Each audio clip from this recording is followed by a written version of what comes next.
question everything. So this is what I'm talking about. State Senator Jessica Ramos out there in New York says when the illegal immigrants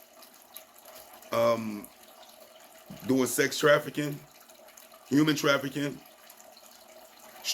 illegal street vending, you name it, it's called survival work. So when they're breaking the law and prostituting and stuff, it's survival work. They're selling drugs, it's survival work. They're vending without a license, it's a survival work. This is what the state senator is actually calling it out there. So that means the illegal immigrants get a pass to break the law, and you and I, people that look like us, we get prosecuted to the fullest of the law. We can't vendor without a license. We can't peddle without a license.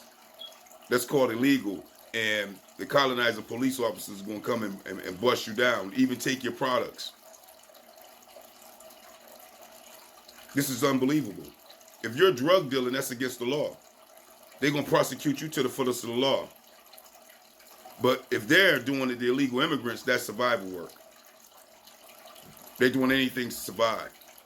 But you're living in ghetto slums and hoods based off of what has happened right here in America due to the race riots from the colonizers, the lynching from the colonizers, the redlining of banks and resources and economic growth in your communities from the colonizers, Jim Crow laws from the colonizers. But you don't get survival work. You get mass incarcerated. But the illegal immigrants get survival work. They can come out on the streets and prostitute, and be prostitutes, but you are called pimps and must be bust down to the fullest of the law. How do that work? How do they get survival work and you get breaking the law? How do they get to come to your communities and commit crime and they call it survival work, but if you try to survive the same way, they call it criminal activity? How do that work? How do that work, State Senator Jessica Ramos? And what that's about? And how is you a representative for the people when it comes to this? Oh, see, no, she's a representative for her people. That's what it's about. But see, you and I, we don't got no representatives representing us. They there for their legacy with the delusion of nation helping. Remember, they'll tell you the black and brown community. At the same time, the brown community got hospitals and grocery stores and whole communities with businesses up and down the streets. We living in abandoned buildings and slums and hoods and ghettos. We don't got none of that. But somehow they representing us. Yeah, they representing us to our demise, to our destruction. That's what they representing us to. And they all in on it.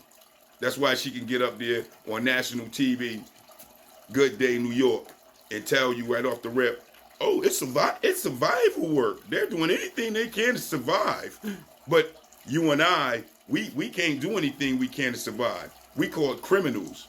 We demonized as the worst people in America.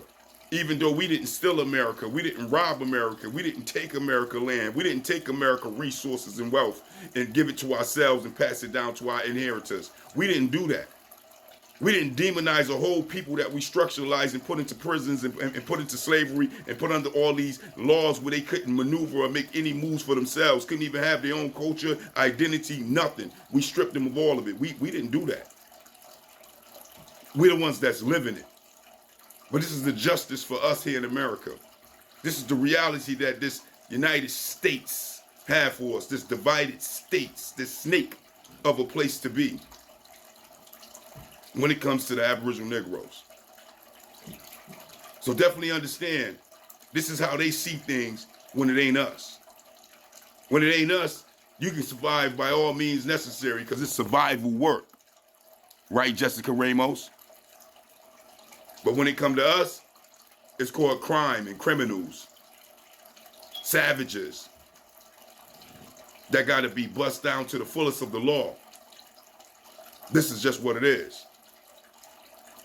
This is how it works here in America. Can you see it now? Can you see why we need to be out there with boots on ground talking about reparations and why we can't back down or let down or turn the coat when it comes to getting our reparations?